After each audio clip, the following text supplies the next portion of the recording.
यह कथा बहुत पुरानी है। एक बार शीतला माता ने सोचा कि चलो आज देखो कि धरती पर मेरी पूजा कौन करता है, कौन मुझे मानता है। यही सोचकर शीतला माता धरती पर राजस्थान के दुनकरी गांव में आई और देखा कि इस गांव में मेरा मंदिर भी नहीं है, ना मेरी पूजा है। माता शीतला गांव की गलियों में घूम रही थी, तभी एक मकान के ऊपर ऐसे ही किसी ने चावल का उबला पानी मांड नीचे फेंका। वह उबलता पानी शीतला माता के ऊपर गिरा, जिससे शीतला माता के शरीर में छाले फफोले पदक गए। शीतला माता के प्योर शरीर में जलन होने लगी। शीतला माता गांव में इधर उधर भाग भाग के चिल्लाने लगी, आग में जल गई, मेरा शरीर तप रहा है, जल रहा है, कोई मेरी मदद करो। लेकिन उस गांव में किसी ने शीतला माता की मदद नहीं की। तभी अपने घर के बाहर एक कुम्हारन महिला बैठी थी।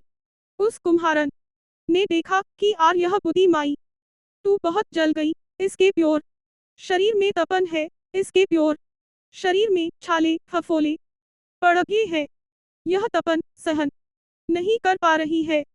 तब उस कुम्हारन ने कहा है, मान तू यहाँ आकर बैठ जा, मैं तेरे शरीर के ऊपर ठंडा पानी डालती हूँ। कुम्हारन ने उस बुद्धि माई पर खूब ठंडा पानी डाला और बोली है, मान मेरे घर में रात की बनी हुई रावदी रखी है, थोड़ा दही भी है।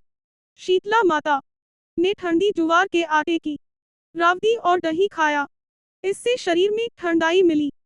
तब उस कुम्हारन ने कहा, आ मान बैठ जा, तेरे सिर के बाल बिखरे हैं, ला मैं तेरी चोटी गुथ देती हूँ। और कुम्हारन माई की चोटी गूंथने हेतु कंघी कागसी बालों में करती रही। अचानक कुम्हारन की नजर उस बुद्धि माई के सिर के पीछे पड़ी तो कुम्हारन ने देखा कि एक आंख वालों के अंदर छुपी है। यह देखकर वह कुम्हारन डर के मारे घबराकर भागने लगी। तभी उस बुद्धि माई ने कहा, रुक जा बेटी, तू डर मत, मैं कोई भूत प्रेत नहीं हूँ, मैं शीतला देवी हूँ। मैं तू इस धरती पर देखने आई थी कि मुझे कौन मानता है, कौन मेरी पूजा करता है। इतना कह माता चार भुजा वाली हीरे जवाहरात के आभूषण पहने, सिर पर स्वर्ण मुकुट धारण किए अपने असली रूप में प्रकट हो गई। माता के दर्शन कर कुम्हारन सोचने लगी कि अब मैं गरीब इस माता को कहाँ बिठाऊं।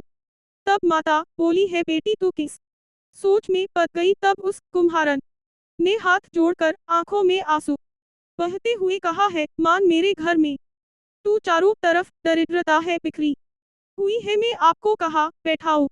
मेरे घर में ना तू चौकी है, ना बैठने का आसन। तब शीतला माता प्रसन्न होकर उस कुम्हारन के घर पर खड़े हुए गधे पर बैठ कर एक हाथ में झाड़ू, दूसरे हाथ में दलिया लेकर उस कुम्हारन के घर की दरिद्रता को झाड़कर दलिया में भरकर फेंक दिया। और उस कुम्हारन ऐसा ही कहा है, बेटी मैं तेरी सच्ची भक्ति ऐसा ही प्रसन्न हूँ, अब तुझे जो भी चाहिए मुझसे वरदान मांग ले। तब कुम्हारन ने हाथ जोड़कर कहा, है माता, मेरी इच्छा है अब आप इसी दुनकरी गांव में स्थापित होकर यहीं रहो, और जिस प्रकार आपने मेरे घर की दरिद्रता को अपनी झाड़ू ऐसा ही साफ कर दूर किया, ऐसे ही आपको जो भी होली के बाद की सप्तमी को भक्ति भाव ऐसा ही पूजा कर आपकी ठंडा जल दही व वासी ठंडा भोजन चदाए उसके घर की दरिद्रता को साफ करना, और आपकी पूजा करने वाली नारी जाति महिला का अखंड सुहाग रखना, उसकी गोद हमेशा भरी रखना। साथ ही जो पुरुष शीतला सप्तमी को नाई के यहाँ बाल ना कटवाए, धोबी को कपड़े धुलने न दे, और पुरुष भी आप पर ठंडा जल चढ़ाकर नारियल फूल चढ़ाकर परिवार सहित ठंडा वासी भोजन करे, उसके काम धंधे व्यापार में कभी दरिद्रता न आए। तब माता बोली, तथास्तु है बेटी, जो जो तूने वरदान मांगे मैं सब तुझे देती हूँ। है बेटी, तुझे आशीर्वाद देती हूँ कि मेरी पूजा का मुख्य अधिकार इस धरती पर सिर्फ कुम्हार जाति का ही होगा।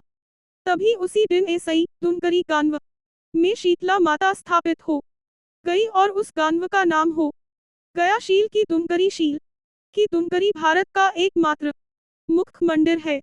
शीतला सप्तमी वहाँ बहुत विशाल मेला भरता है।